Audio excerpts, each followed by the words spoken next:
Hi friends, ఈరోజు ఈ వీడియోలో మన ఆంధ్రప్రదేశ్ రాష్ట్ర వ్యాప్తంగా రేషన్ కార్డు ఉన్న ప్రతి కుటుంబానికి ఏపీ ప్రభుత్వం మరో కీలక అప్డేట్ తీసుకొచ్చింది. మార్చి నెల రేషన్ పంపిణీకి సంబంధించి అదిరిపే శుభవార్త వచ్చింది. ఈసారి బియ్యంతో పాటు 4 రకాల సరుకులు అలాగే బియ్యానికి బదులుగా డబ్బుల విషయం మీద కూడా అప్డేట్ రావడం జరిగింది. సో దానికి సంబంధించిన పూర్తి ఇన్ఫర్మేషన్ ఈ వీడియోలో తెలుసుకుందాం. సో మార్చి నెల రేషన్ పంపిణీకి సంబంధించి మార్చి 1వ తేదీ నుంచి 15వ తేదీ వరకు రేషన్ పంపిణీ జరుగుతుంది. గత ఫిబ్రవరి నెలలో రేషన్ బియ్యం, చక్కెర, గోధుమ పిండి పంపిణీ చేసిన సంగతి తెలిసిందే. ఇప్పుడు ఈ మార్చి నెలలో కొన్ని మార్పులతో రేషన్ అందించనున్నట్లు ప్రభుత్వం ప్రకటించింది. ఈసారి రేషన్ బియ్యంతో పాటు చక్కెర, కందిపప్పు, గోధుమ పిండి అలాగే బియ్యానికి బదులుగా రాగులు లేదా జొన్నలు ఇవ్వనున్నట్లు తెలిపింది.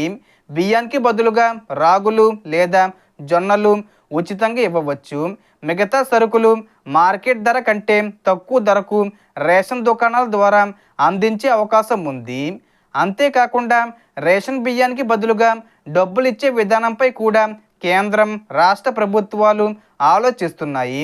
రేషన్ బియ్యాన్ని కొంతమంది విక్రయించడం వల్ల అక్రమాలు పెరుగుతున్నాయని ప్రభుత్వం కిలోకు సుమారు 40 రూపాయల వరకు ఖర్చు చేస్తే బయట మార్కెట్లో తక్కువ ధరకు అమ్మబడుతుందని భావించి ఈ లీకేజీలను అరికట్టడానికి డైరెక్ట్ క్యాష్ ట్రాన్స్ఫర్ విధానాన్ని మార్చి లేదా ఏప్రిల్ నుంచి అమలు చేసే అవకాశం ఉందని సమాచారం.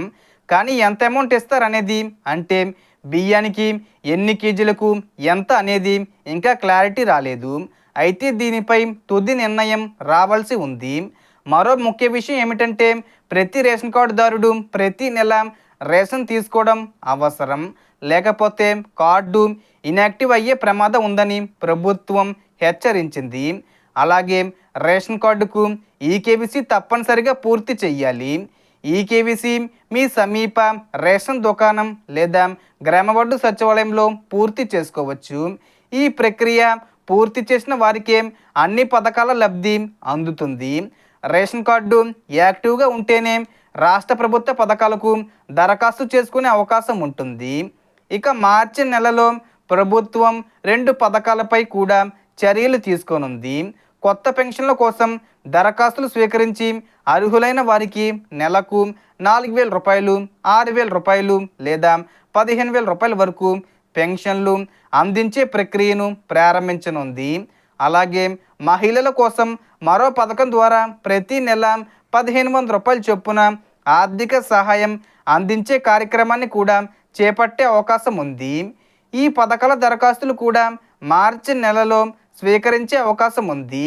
కాబట్టి రేషన్ కార్డు ఉన్న ప్రతి ఒక్కరూ తమ కార్డు వివరాలు అప్డేట్ చేసుకొని ఈకేవీసీ పూర్తి చేసి అధికారిక ప్రకటనలను గమనిస్తూ అలర్ట్గా ఉండాలి. సో మనకు వచ్చిన ఇన్ఫర్మేషన్ ఫ్రెండ్స్, మీకు ఈ వీడియో నచ్చితే లైక్ చేయండి, షేర్ చేయండి అండ్ సబ్స్క్రైబ్ చేసుకోండి. Thanks for watching.